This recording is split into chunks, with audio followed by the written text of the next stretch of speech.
বর্তমান স্বরাষ্ট্র উপদেষ্টা জেনারেল জাহাঙ্গীর ছিলেন ওই সময়কার ডাইরেক্টর জেনারেল বিডিআর। এটা আমরা যেন ভুলে না যাই যে ঘটনার ঠিক পূর্ব মুহূর্ত পর্যন্ত উনি মেজর জেনারেল হিসাবে বিডিআর এর প্রধান ছিলেন। সংবিধানটা আমি যেমন বলেছি আপনার গত টকশোতে যে সংবিধানটাও মানে ইন্ডিয়ার একজন ড্রাফট করে দিয়েছেন। মানে তাদের মাধ্যমে আমরা কিভাবে শাসিত হয়েছি গত বিষয়গুলো এগুলো খুব মানে পরিষ্কার হচ্ছে। আমি একটু বিজিত ঘোষিত এরকম কিছু একটা শব্দ নিয়েই আসছি। এর আগ পর্যন্ত আন্দোলন করেছি। আজকে আমি মনে করি আমাদের একটা প্রাথমিক বিজয় হয়েছে।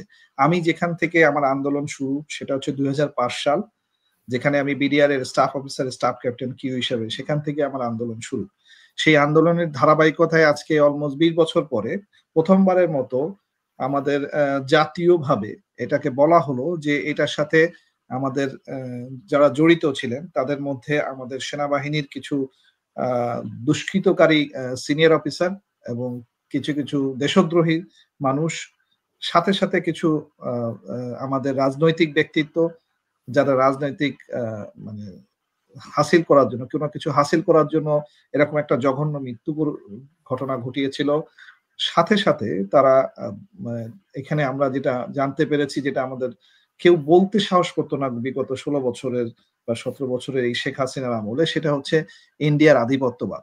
যেটা আমি আপনার টকশোতে আগেও বলেছি যে আমাদের বেসিক্যালি মানে প্রবলেমটা কোথায়, আমরা কি আসলে স্বাধীন নাকি স্বাধীন হতে পারি নাই। আমরা 71-এ যে স্বাধীনতাটা আমরা পেয়েছিলাম সেই স্বাধীনতাটা আসলে কতটুকু স্বাধীনতা, মানে এখানে কি কোনো পিছনে কোনো ঘটনা ঘটে গিয়েছিল কিনা, কোথাও কি আমাদের কোনো একটা কিছু রয়ে গেছে কিনা। আমাদের সংবিধানটা আমি যেমন বলেছি আপনার গত টকশোতে যে সংবিধানটাও মানে ইন্ডিয়ার একজন ড্রাফট করে দিয়েছেন। মানে তাদের মাধ্যমে আমরা কিভাবে শাসিত হয়েছি গত বিষয়গুলো এগুলো খুব মানে পরিষ্কার হচ্ছে। এখানে যদিও কিছু কিছু অন্ধভক্ত থাকবেন দলীয়, ওখানে আওয়ামী লীগের কিছু লোকজন হয়তো বলবেন যে এটা বানোয়াট, বাট আমার বক্তব্য খুব পরিষ্কার। আমি একজন প্রাক্তন সেনা অফিসার এবং আমার আন্দোলনটা খুব স্পেসিফিক। সেটা হচ্ছে আমি শপথ নিয়েছিলাম যে আমরা কখনোই কোনো দেশদ্রোহী কোনো কাজ করতে পারবো না, এবং সেই শপথটা যেমন আমি নিয়েছি তেমন আমার যতগুলো সেনা অফিসার আছেন বাংলাদেশে সবাই একই শপথ নিয়েছেন। তো সবাই যদি শপথ নিয়ে থাকে তাহলে শপথ ভাঙা এবং মানে আমার সবচেয়ে বড় যে জিনিস, যেটা গর্বের জিনিস, সেটা হচ্ছে আমি দেশের সার্বভৌমত্ব রক্ষা করি, সেই জায়গাটাতে কম্প্রোমাইজড হয়েছে। সেই কম্প্রোমাইজেশনটাতে আমি কখনো মন থেকে মেনে নিতে পারিনি। যে কারণে 2005 সালে আমি বিডিআর স্টাফ অফিসার থাকাকালীন আমি দেখতে পেলাম যে রয়ের আনাগোনা এবং রয়ের কিছু অফিসার ওইখানে সম্মেলনের নামে আমাদের মানে বিডিআর এ অবস্থান করছেন, এবং সেটা জানার পরেও সেই সময়কার যে আমার ঊর্ধ্বতন কর্মকর্তা ছিলেন তারা কোনো ব্যবস্থা নিলেন না। তার মধ্যে আমি যে নামটা দিয়ে শুরু করি টকশোতে, খুবই আলোচিত নাম, যেটা আমি আগেও বলেছি, সেটা হচ্ছে বর্তমান স্বরাষ্ট্র উপদেষ্টা জেনারেল জাহাঙ্গীর ছিলেন ওই সময়কার ডাইরেক্টর জেনারেল বিডিআর। এটা আমরা যেন ভুলে না যাই যে ঘটনার ঠিক পূর্ব মুহূর্ত পর্যন্ত উনি মেজর জেনারেল হিসাবে বিডিআর এর প্রধান ছিলেন এবং উনি ওখান থেকে লেফটেন্যান্ট জেনারেল পদবি নিয়ে 111 এর নাটকের ওয়ান অফ দ্য মূল ব্যক্তি কার্যচালিকা হিসেবে জয়েন করেন মইনু আহমেদের সাথে, যেহেতু উনি মইনু আহমেদের কোর্সমেট, এবং আমাকে ধরে নেওয়া হয় যে উনি একজন সরাসরি রয়ের প্রতিনিধিত্ব করেই ওই সময়কার আমাদের 111 এর নাটকের মধ্যে ছিলেন।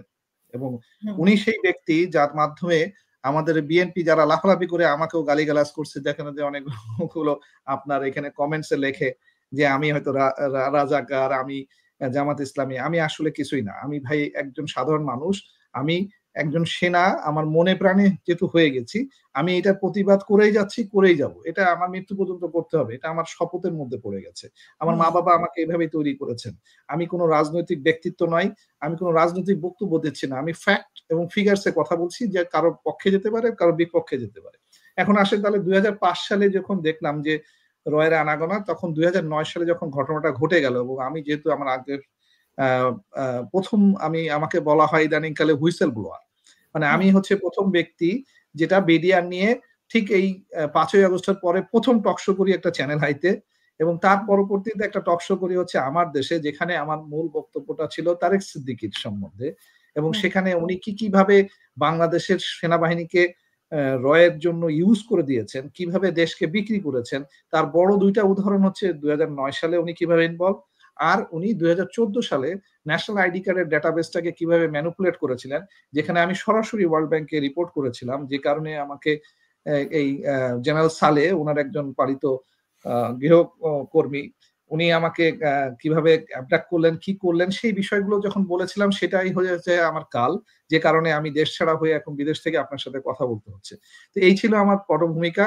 আ আমি এই কারণে বিডিআর নিয়ে অনেক ভাবি, অনেক চিন্তা করি, অনেক পড়াশোনা করি। যার ফলে আমি কিছু জিনিস হয়তোবা ফ্যাক্ট অ্যান্ড ফিগারস তুলে ধরবো। কারো বিপক্ষে গেলে আমাকে ক্ষমা করবেন। বাট এইটা হচ্ছে আমি একজন সেনাবাহিনীর প্রাক্তন অফিসার হিসেবে মনে করি এটা আলোচনা করা উচিত, ক্লিয়ার হওয়া উচিত, সবার জানা উচিত।